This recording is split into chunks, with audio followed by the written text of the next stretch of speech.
Well, welcome to episode 6 of the Adventures in Career Development podcast. Really great that you can join me, and this time we're going to focus in on a very specific thing, but one that I think will be of interest to people, which is thinking about asynchronous email guidance. So asynchronous meaning not at the same time. And I'm going to be talking to Corinne Grant from the University of Loughborough and thinking a bit about how we might go about giving guidance by email or other asynchronous technologies in a way that can be effective, but also really critically a way that can be kind of time efficient as well, because I think that's one of the dangers that people often talk about when they start to think about giving guidance online, is that it can really suck your time out. So I'm going to head straight into the interview with Corinne, and I hope you enjoy this. Okay, so this week we're going to be talking about how we give guidance online, and particularly talking about asynchronous text-based guidance, which is probably one of the most challenging ways to give guidance when you're just giving stuff through text. So this week I'm joined by Corinne Grant of Loughborough University's Careers Service. So hi, Corinne. Hello. And you've done quite a bit of asynchronous guidance. So do you want to just tell us a little bit about the kind of context in which you've been doing that? Most typically it just happens over email, so students will request information or guidance specifically, or just present problems by email, and I need to think about the best way that I deal with that. That's pretty typical. So I think that's one thing that's important, is that when we're talking about asynchronous guidance, we're going to be talking about mainly probably about email, but obviously it could be done in quite a wide range of ways. So I've seen some services that use things like Facebook Messenger. It could be things that you're doing across LinkedIn through the Messenger sort of features in that. It could be all sorts of different technology, but the important thing is that what we're talking about here primarily is when you're working in a text-based way with an individual client. Yeah, and I think there are lots of ways in which students might access our services: Facebook, Instagram, Twitter, our sort of forum, which is linked to LinkedIn, called Albert Connect.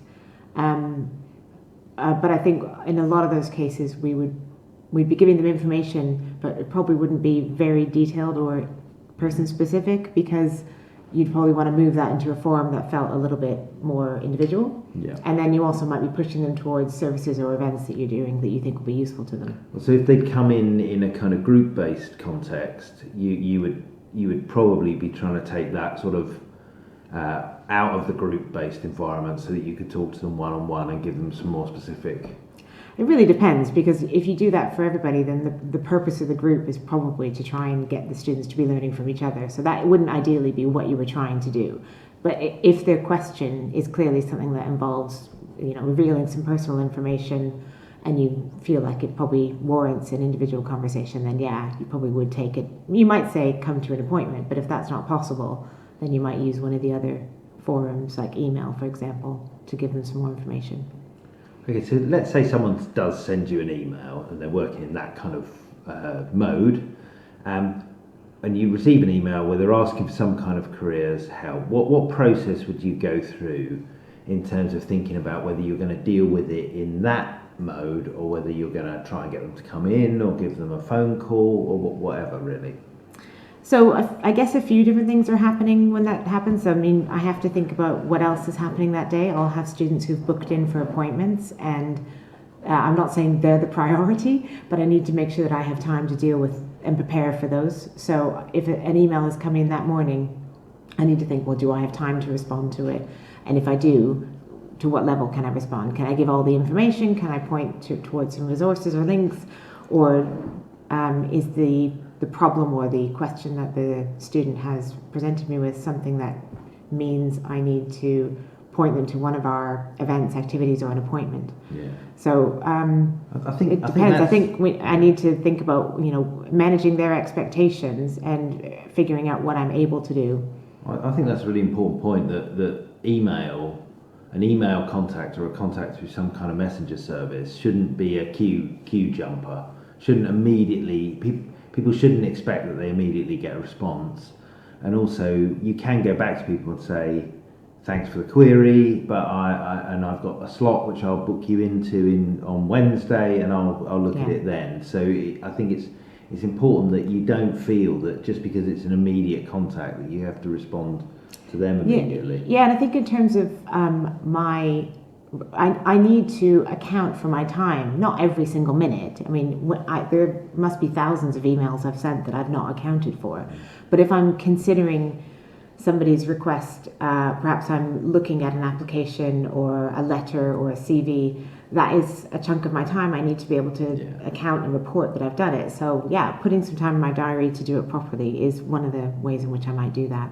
I think perhaps one of the things we're thinking about when we get some kind of query is this really a guidance query, or is it just something where someone's saying, perhaps I saw you talking the other day, I don't know where that resource was, and you can just drop a link in an email and send it back, and that's that dealt with, which I think is more routine sort of query. Absolutely.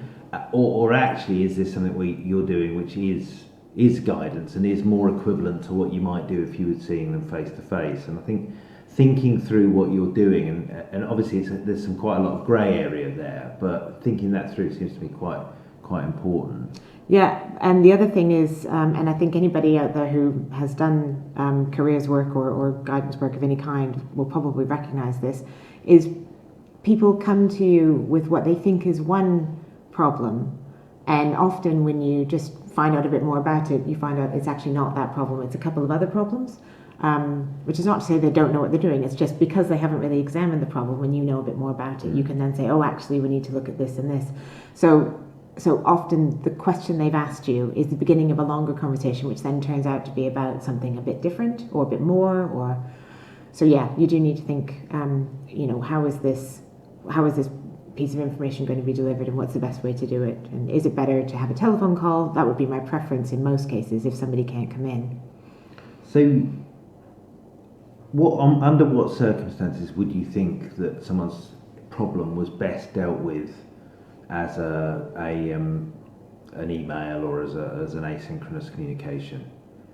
I suppose sometimes it's when somebody hasn't really given you very much information, and if you're going to get all the information, you're going to have to write quite a long email to ask all the right questions, and then they might not get back to you for another couple of days, and it might delay them getting an answer. And you think, actually, if I had a 10-minute conversation, we could get all of this information, and then I could maybe even book myself in to respond to them by email tomorrow for 15 minutes. And, within 24 hours, they've actually had everything, rather than delaying all of that because you haven't got the right information. But on the other hand, you will get clients who are not in a position to talk to you. So they might be, potentially could be in a different time zone, they could be working nights. So there might be reasons why somebody would want to talk asynchronously. Yeah.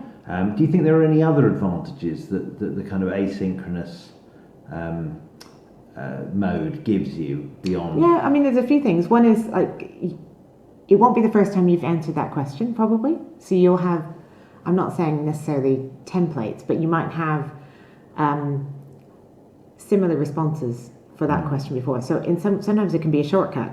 I know what you're asking. I've got these links and these resources to send you, and I'm going to forward it the way I have done for other students.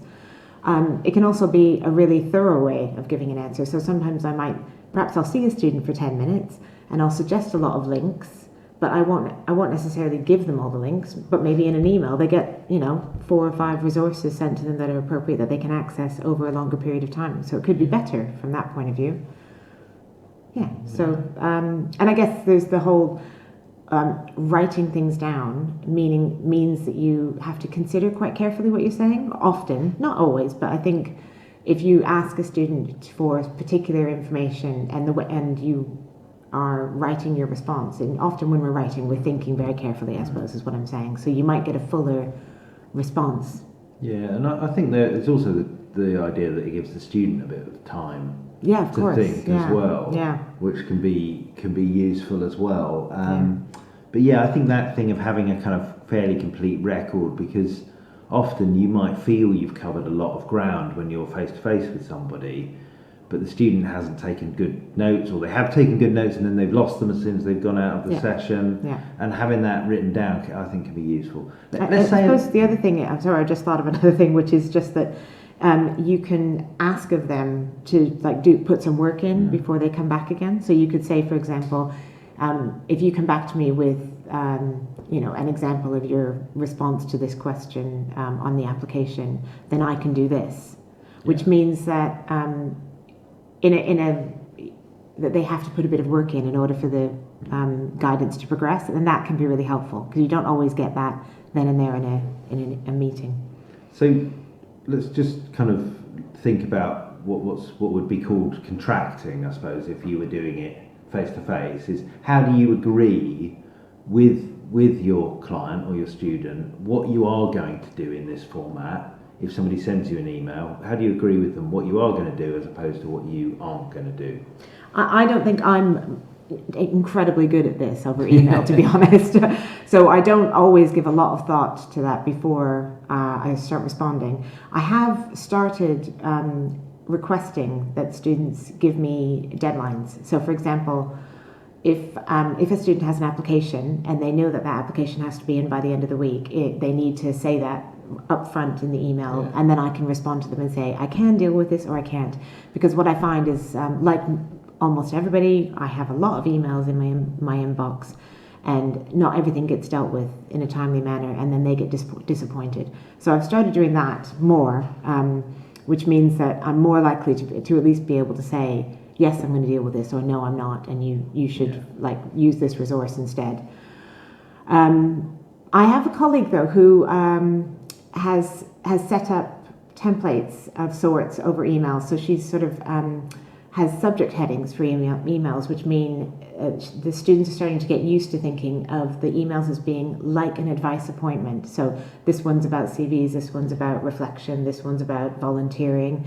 And that means that as they receive the messages, they view them as being quite structured pieces of work rather than just another email. So I think that's an interesting thing, is thinking about, well, if I'm going to structure these appointments, then I'm going to type them, and I'm going to know what types I'm going to get, and I'm going to give those subject headings, and there'll be like a typical sign-off for those as well, which will explain what I'm going to be able to do in that appointment. I mean, that can be one way of doing it, is to say that actually, well, I mean, I think having some information that says this is the kind of thing that we think works well in an asynchronous and email kind of consultation, and this is how we'd like you to go about it, and even perhaps giving them a form to fill in of, here are the kinds of, it'd be useful if you give me this information before we start.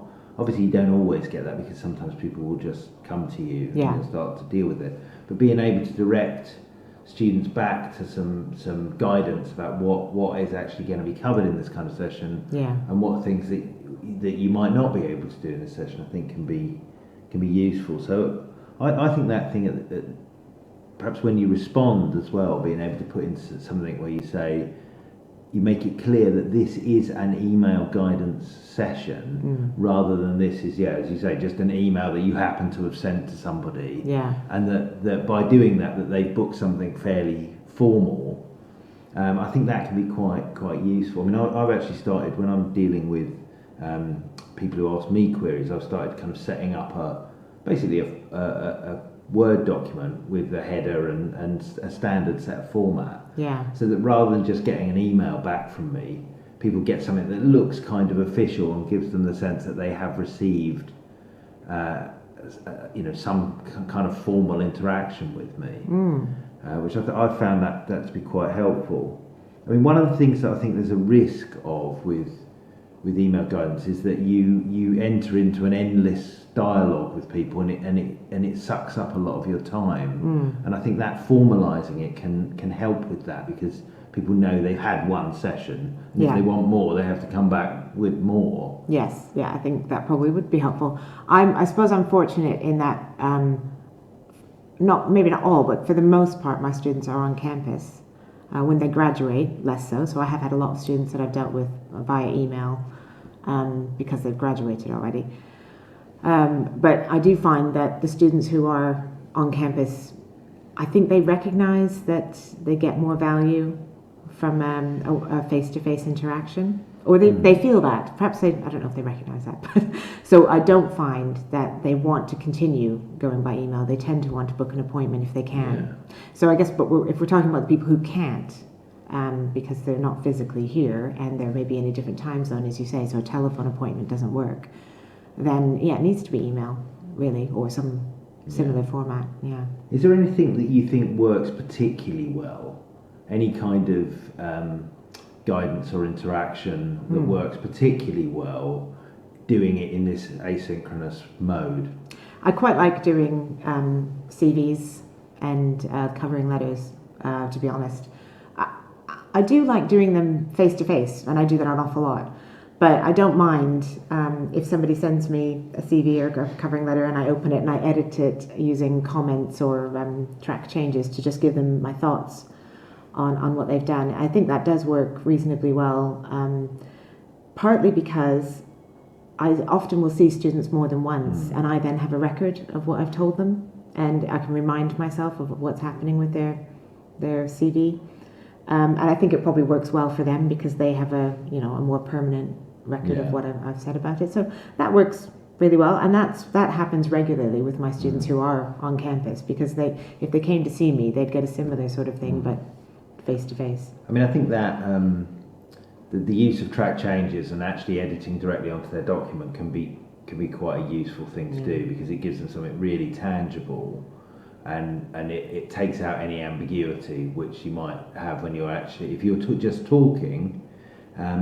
But having said that, I also saw a really interesting scheme that was at the University of London Career Service where they were providing audio feedback. So they were basically recording so somebody would send them a document which might be something like an application or a personal statement or something like that, and they were then recording feedback to that, and in that case it was, in many ways it had many of the advantages of doing it face to face, but also the student could go back and listen to it again and make sure they actually heard it.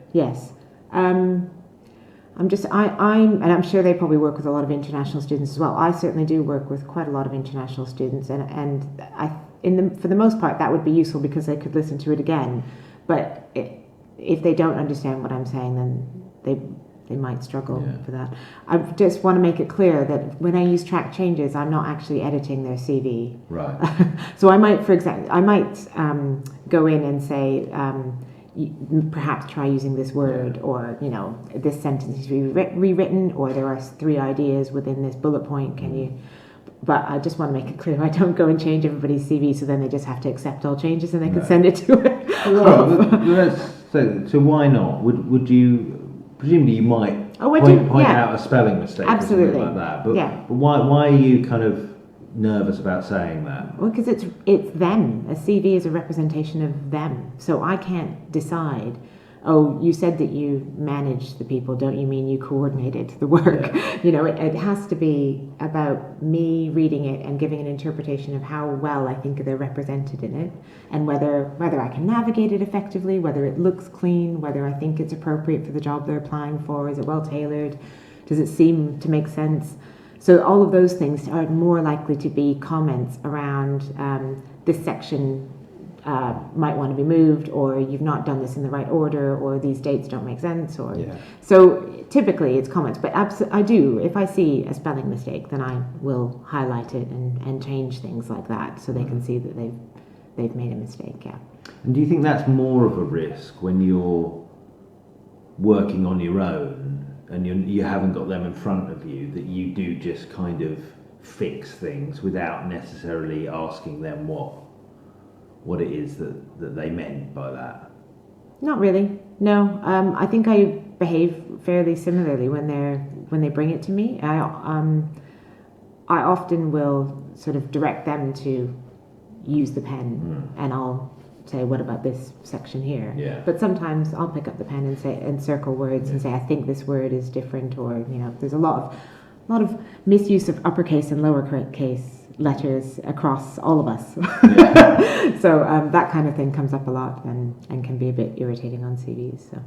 So do you feel that actually you're using a lot of the same guidance, tools and techniques when you're working with somebody over email as you would be if you're doing it face to face?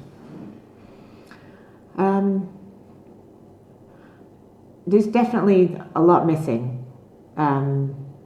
Just because when someone is in front of you, you can get a much better sense of what they were hoping you were going to talk about. And like I said, when somebody comes in and says, "Can you check over my CV?"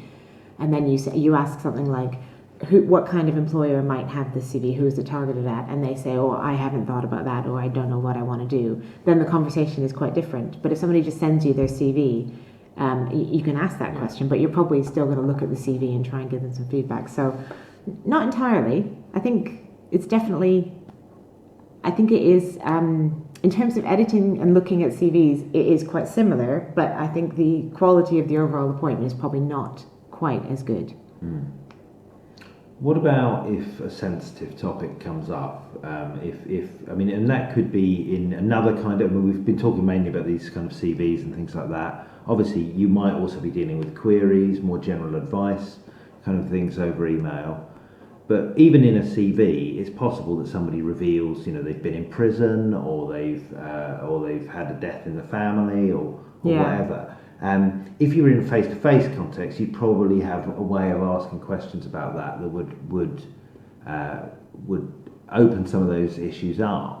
Yeah. How do you think that works if you're dealing with it via email or online? I think the question you ask is probably a little bit more gentle and open. Like, I'd be interested to hear more about what you meant in this section, or, is this relevant to the application? Might be something I would ask. But also, I would probably say, do you want to come in and talk about how you might deal with this in your application further? I've had a few email appointments or sessions that have been about dealing with employers, like how do I tell them this, or how do I tell them that? And in some ways that can be helpful, because then I can actually give them suggestions of like some wording which can be helpful to them. But often I say, we need to come in and we need to talk about this, so let's have a telephone conversation and talk about this, because if it is sensitive, you don't really want to just say, "Oh, just use this sentence and it'll be fine," because you don't really know enough about it. I think there is that thing where it's easy to focus on the visuals that are lost, or the kind of immediacy of a conversation, but actually there's also a lot of stuff around quite subtle tone of voice and that kind of thing that it's very easy to lose in email. And I think if you do find yourself talking about more sensitive topics, I think, as you say, it's good to flag that, well, actually, this might be an easier thing for us to talk about over the phone or in face-to-face. But it's also, I think, worth sometimes saying, it can be difficult talking about some of these things via email, but here you go. And to flag that there are some problems, and I don't want you to take this the wrong way, I don't want you to misunderstand this. Yeah. And to raise that sometimes you have to be a bit more tentative over email. Yeah. I think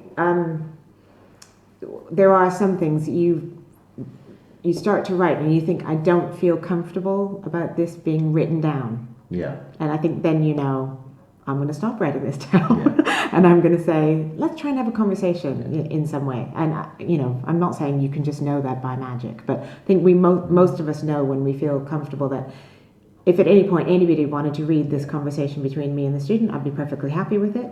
And then sometimes you think, I'm not very happy about this. There's something about it that I don't feel happy about. I need to know more and have a face-to-face interaction of some kind, or voice-to-voice at least. Which is, it's actually quite a good test. And I think it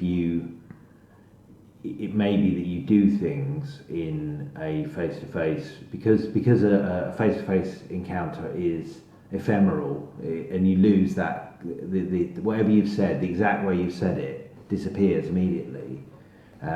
You may be less guarded, and that's not always a good thing, is it? I mean, sometimes it is worth thinking carefully about what you're saying and thinking, well, actually, is this, am I doing something that's perhaps sexist, or am I doing something that makes assumptions about this person that I can't necessarily back up? Yeah. I think it's much easier to do that in the flow of conversation than it is when you start writing it down, because hopefully you have a bit of a check. That's true. I hadn't thought about that as being potentially, a plus about having to write things down by email, that maybe I'm less, well, hopefully I'm not doing that very often, but we're all subject to it sometimes, aren't we? But maybe I'm better because of that, because I have to think carefully about what I write.